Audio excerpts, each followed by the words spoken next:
Hello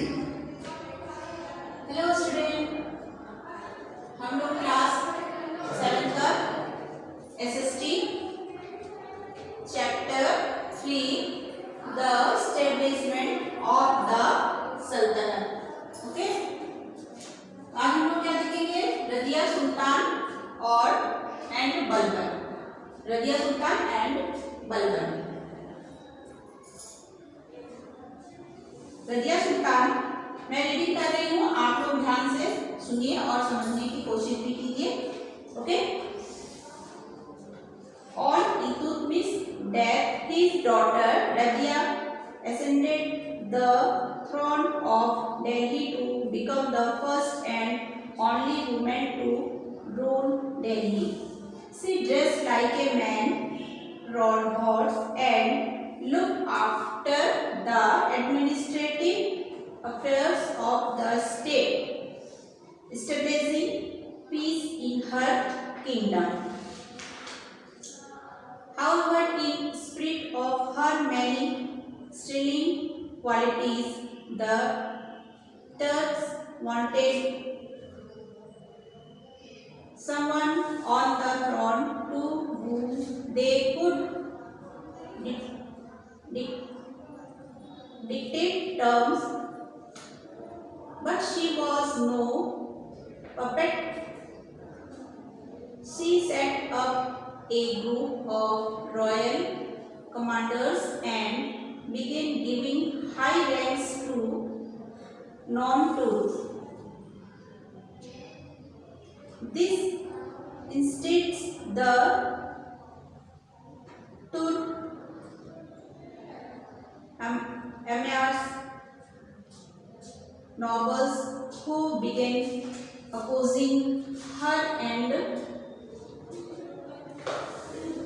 murdered her. ये जो रजिया सुल्तान है आपकी, आप लोग देखेंगे जो रजिया सुल्तान है वो क्या कौन थी? जो इल्तुतमिश था।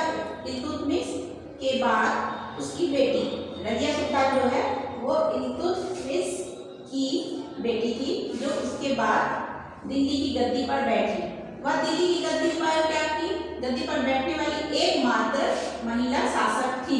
गद्दी पर बैठने के बाद वह पुरुषों के समान ड्रेस पहनती थी, चोगा और टोपी पहनती थी। जैसे जो जेंट्स जो राजा लोग होते, किंग लोग होते थे, जैसे पहनते थे ड्रेस, बिल्कुल सेम टू सेम वैसे ही ड्रेस वो पहनती थी। वह घोड़े की सवारी करती थी और किसी योग्य राजा की नीति राज्य की भांति, किसी योग्य राजा की भांति राज्य का कामकाज वो संभालती थी। जिस तरह से राजा लोग संभालते थे पूरा वैसे ही वो हर काम करती थी। रजिया ने अपने पूरे राज्य में शांति व्यवस्था कायम रखी थी। और परंतु जो टर्की लोग जो टर्की थे सरदार, अपनी बात मानने वाले को गद्दी पर बैठाना चाहते थे। वो चाहते थे कि जो रजिया सुल्तान थी वो भी उसकी बात उन लोगों की बातों को माने, लेकिन रजिया सुल्तान ऐसा नहीं करना चाहती थी। जिसे वे अपने इशारों पर नचा सकते हो और अपनी हर बात को मना सकते हो। और उन्हें क्या है, जल्दी ही पता चल गया कि रजिया भले ही स्त्री है ना, लेकिन वह उनकी कठपुतली बनने को बिल्कुल भी तैयार नहीं थी। वो नहीं चाहती थी कि मैं उनके इशारे पे काम करूं, वो कुछ भी बोले उनकी बातों को मैं मानूं, वो नहीं करना चाहती थी।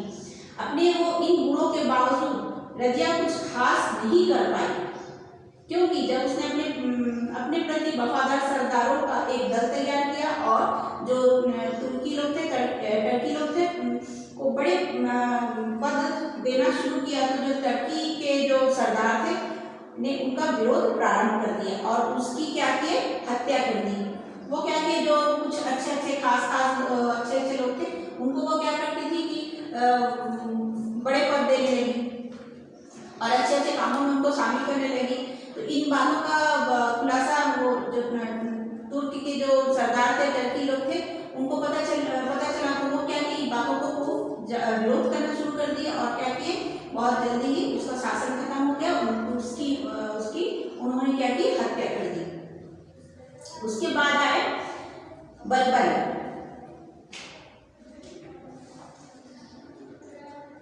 After Razia, Balban became the Sultan of Delhi. he was one of the 40 slaves Iltutmish had promoted to high ranks, but now the Turkish emirs had become very powerful and showed no respect for the सुल्तान। वो जो क्या थे, रजिया की हत्या कर दी गई। उसके बाद रजिया के बाद दिल्ली का महत्वपूर्ण एवं एक शक्तिशाली सुल्तान कौन बना? गयासुद्दीन बलबन बना। वह क्या करता था कि इल्तुतमिश द्वारा स्थापित 40 गुलामों के जो दल का एक सदस्य था, वो तुर्की के जो सरदार थे, इस समय वो क्या बड़े शक्तिशाली हो गए थे और वे सुल्तान के सम्मान का भी ध्यान नहीं रखते थे। वे क्या करते थे, जो सुल्तान होते थे उनके विरुद्ध षड्यंत्र रचा करते थे, है ना, उसके विरुद्ध षड्यंत्र रचते थे और सुल्तान को धमकी भी देते रहते थे। They plotted against him and even began threatening him. However, the strong and iron well Balban slowly but firmly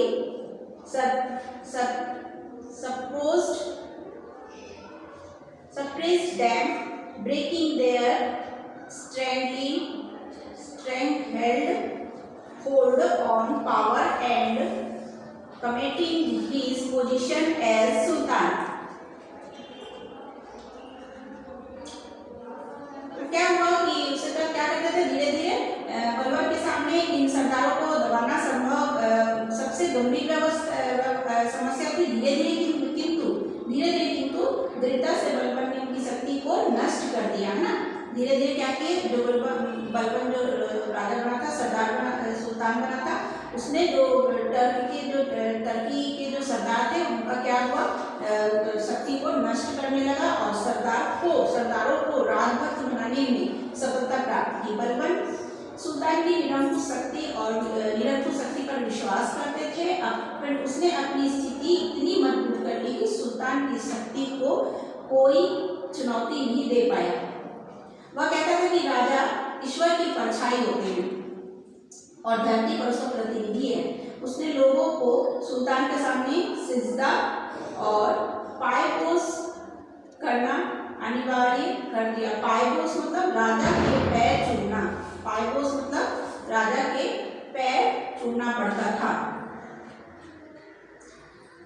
जो टर्की के जो सरदार था बलबन की ताकत और कठोरता से क्या हुआ, कठोरता से इतने भयभीत थे कि उन्हें उसका आदेश मानना पड़ा। फिर बलबन की मृत्यु के बाद कैकुबा शासक बना, परंतु 3 वर्षों के बाद ही उसके वंश का अंत हो गया। On Balban's death, Qayqubad became the ruler, but he ruled for only 3 years, after which the slave dynasty come to an end. क्या हुआ, उनके डायनेस्टी का अंत हो गया। The Turk Sultan introduced new administrative policy during their reign. They also protect Delhi against the increase of the powerful Central Asian world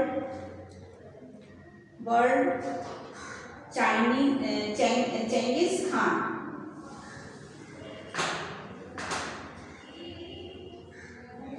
Delhi के जो प्रारंभिक जो टर्की के जो सुल्तान थे, कई नई शासन व्यवस्था की स्थापना की। उनके शासनकाल में मध्य एशिया के जो शक्तिशाली शासक Genghis Khan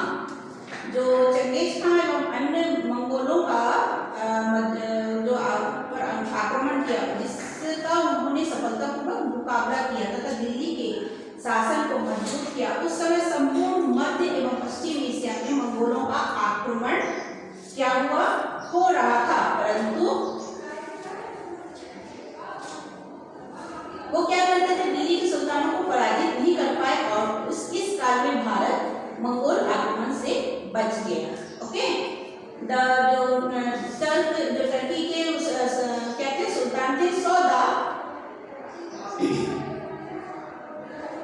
of many people from countries like Iran, Turkey and Hussein, who settled down in India. Many details about the rule of this sultan can be found in the books written during this period. The Turks brought with them not only their religion and traditions but also their art, food, dress, habits and culture. We shall learn more about the Turkish influence on life in India in the next chapter. जो भारत में जो Turkey के जो सरदार थे, जो राज्य स्थापित होने से ईरान, इराक, तुर्किस्तान, खुरासान आदि देशों के लोग यहाँ आकर क्या किया, बसने लगे हैं ना। वे बसने लगे सुल्तानों के समय। इतिहास की कई पुस्तकें लिखी गई थी जिसमें हर शासक के समय में क्या क्या बातें घटित हुई उनके विवरण हमें मिलते हैं। इसमें ये जो टर्की लोग थे अपने साथ क्या किए, अपने रीति रिवाज और अपने धर्म को अपने साथ लेके आए। साथ ही साथ उन्होंने क्या हुआ, अपने हुनर, पहनावा और जो खाने पीने की जो चीज होती थी, पकवान आदि भी लेकर आए थे। इनके बारे में हम नेक्स्ट चैप्टर जो आप लोग जब पढ़ेंगे तो उसमें आप लोगों को टर्की के जो उनका पहनावा था, उनका रिलीजन के जो हुनर, ये सब आपको, उनका पकवान क्या क्या खाते थे, ये सब आपको आगे के चैप्टर में आपको देखने को मिलेगा। ओके, तो स्टूडेंट्स ये हमारा जो चैप्टर्स है, ये चैप्टर हमारा कंप्लीट होता है।